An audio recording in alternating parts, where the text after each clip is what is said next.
Thank you, Minister. I am getting a little conscious of the time, but we will just feed into your morning tea rather than miss this opportunity. I have two questions for you submitted by Arts Industry Council members. The first one is quite a doozy, and given the time constraints, I think if you could just give us a quick response to it, and we'll ask you for a more detailed response in our issues paper. The first question is from Arts Access Victoria. In 2009, the Victorian Government commissioned Picture This, increasing the cultural participation of people with a disability in Victoria. A comprehensive report that identified the following 4 points as key issues confining the cultural aspirations of people with a disability: accessibility of arts organisations, funding, facilities, programs and events; the lack of affordable, dedicated spaces for art making, presentation and performance; attitudes to and awareness of needs, rights and aspirations of people with a disability; and opportunities and support for collaborative processes that build sector capacity. Minister, what do you plan to do in response to these findings, and will patrons and practitioners in the arts who have disabilities see any dedicated funding to meet key issues outlined by your government departments? Thank you, Jeremy. If we're in Parliament, you'd be ruled out of order because it's more a speech than a question. But thanks anyway. But for the benefit of those who might not be aware, this is a request that's just arrived at our office, or in the department rather, within the last month from Arts Access, and it's something that we will have a detailed look at. It follows on from I think it's a $4 million request funding proposal, and we've organised a meeting to go through it. But this issue of the role of disability in arts, whether it's in the arena of audience participation or whether it's in the perspective of the performance side of the industry, is very important. We do both. Already we do both, and there are our globe-trotting, internationally regarded back-to-back theatre from Geelong, currently overseas. We support them on a recurrent basis with funding, or whether it's the little local arts activities such as the DVA Theatre, which was holding a performance of people with disabilities out in the Watsonia Library. We've got programs that are in place to provide the sorts of assistance. But I think there's a fundamental issue, a philosophical issue that needs to be addressed and resolved here, and that's the issue of whether you have dedicated programs, and only dedicated programs for providing assistance to the disability sector, or whether you have them embedded in the mainstream administrative approach. Or I suppose the third pathway is you have a shandy or a mixture of both approaches. At the moment, we are providing assistance.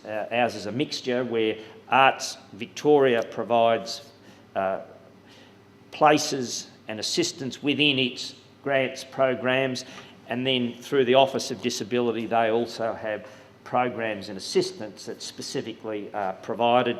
And I think the resolution of this broad philosophical issue is something that we'd be happy to work through with the Arts Industry Council to make sure that people with disabilities are able to participate either as a member of the audience or as, of course, as a performer on stage. So we'll be happy to work through that with you, Jeremy. Thanks very much, Minister, and we'll look forward to continuing that conversation and, of course, with Arts Access. The second question: since the scrapping of Arts Victoria's Leadership and Professional Development Funding Program, there has been a distinct lack of support for the professional development of individual artists and arts workers at a government level. In an environment where fostering leadership is the buzz phrase across all industries, how will the next Government of Victoria address this situation, and what strategies are in place to ensure the capacity of the arts sector is increased through strong leadership? So I take umbrage with the premise behind the question. I don't accept that we've walked away from it.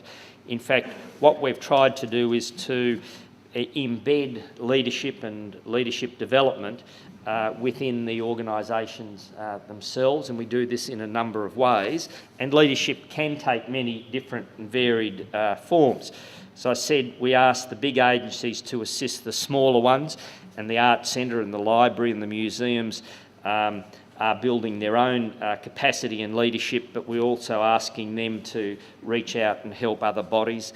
An example, the NGV holds lectures by visiting artists and curators who are visiting from around the world, and they're very popular. There was recently a free lecture with Dennis Montgomery, who's from the Museum of Contemporary Arts in San Diego.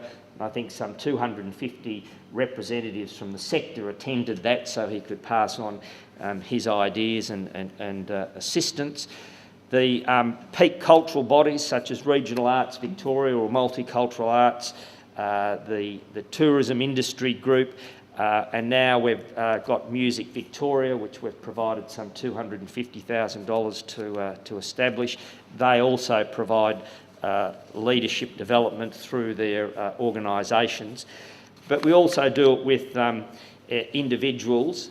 We have travel scholarships through Rocks Victoria, which enables our musicians and managers to attend significant events overseas, either at showcases or at markets. And just recently we provided some assistance to Dobe Newton to attend one in the United States. Jokingly, I suggested to Dobe that a condition of this was the one-way ticket, but he was happy to accept that. We have people attending international exhibitions such as the Shanghai Expo or the Venice Biennale, and we do that to, again, provide leadership and development. And we've got a series of capacity building initiatives that help not only the artists but also help in audience development.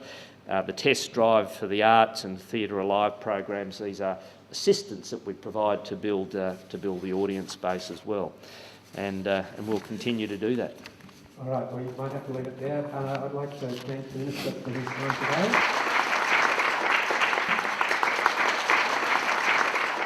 Just a couple of very quick questions. This one is from AIC member Verve, Knowledge and Skills. In relation to arts funding, what consideration do you give to workforce planning, and could this be something that may be given greater priority as it is with other industries? Well, it's a great question, and I'm mindful of your own membership where you've got management sections to AIC. I'm mindful also of the commitment we've made to the VCA, which is a part of obviously training performers, but there are training those people who are actually in the industry, but not necessarily the performers, and arguably there are probably more of them.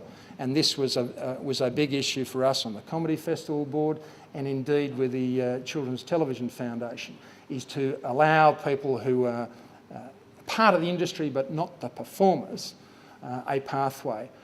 There are concerns, and I won't go into in detail, about the restructuring of TAFE. We're mindful of that and the additional cost involved. Our commitment, first up commitment, was to VCA and performers, and we will look closely and have more to say about TAFE arrangements. I'm mindful indeed about the importance of having all of that support available and the training available for those who make up the non-performing part of the industry. There's a lot of it going on. One of the keys to it is to ensuring that work is available on a regular basis. And cross-sectoral or interdisciplinary, I think Andrew was introduced as before, I think that's part of it, and part of having a full program of events, a consistent program of festivals, is to provide the work to make it plausible to be involved in the industry. And I know it's still tough for many people, and many people work in the industry. They will travel overseas and they will return upskilled from other work, but maintaining that is a part of it, and we're very conscious of it. We'll have more to say about training issues. Thank you. And how would your party work with newly appointed Federal Minister for the Arts, Simon Crean, to ensure the best results for the Victorian arts and cultural sector? Well, I think Simon, in his new arrangement, I actually get on very, very well personally with Simon, so there's certainly no issue there, and we've known each other for some time. And dare I say, his mum and my mum were actually very, very good friends, so there you go. But Simon's in a situation now with a 1 or 2 seat majority. That makes him perpetually edgy. That makes him artistically inclined, I suspect, because he'll be emotional and he'll have a lot to say. I look forward to that relationship. I have no trouble working with whoever's in government at a federal level. Steve Giobo I've worked with in the past, as have I with a number of other federal members on our side of politics in the event of any change in the future. Thank you. Thank you, Ted. And if you could all thank the Leader of the Opposition for his time. Thank you very much, Sue. Sue, if I can be so rude, I may not go into questions because you have actually answered most of the questions we had for you in your platform delivery. So we might just put those to you for a response on the website. I know we're really over time. So if you could all please join with me in thanking 3 speakers this morning.